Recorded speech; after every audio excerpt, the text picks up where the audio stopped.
خدا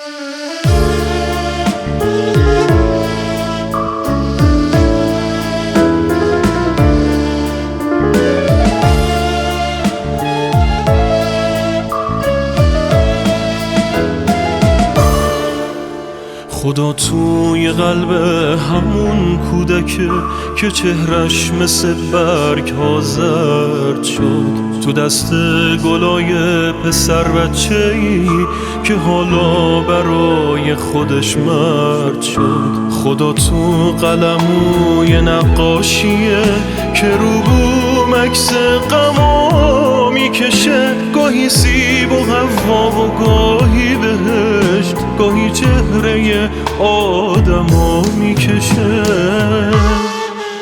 گاهی چهره آدما میکشه.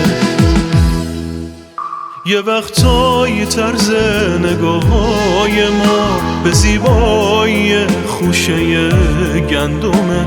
خدا جای دوری نباید باشه، خدا لابلای همین مردمه، خدا لابلای همین مردمه، خدا لابلای همین مردمه.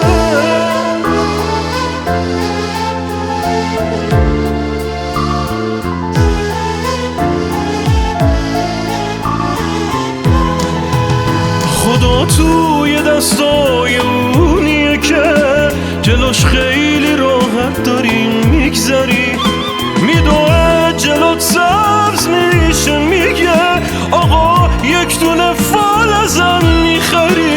خدا توی چشمای اونیه که با حسرت پلاشو سوا میکنه. یه وقتایی کفش قشنگش رو هم داره پشت شیشه نگاه میکنه،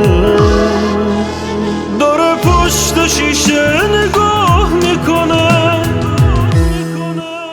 یه وقتایی طرز نگاه‌های ما به زیبایی خوشه گندمه. خدا جای دوری نباید باشه، خدا لابلای همین مردمه، خدا لابلای همین مردمه، خدا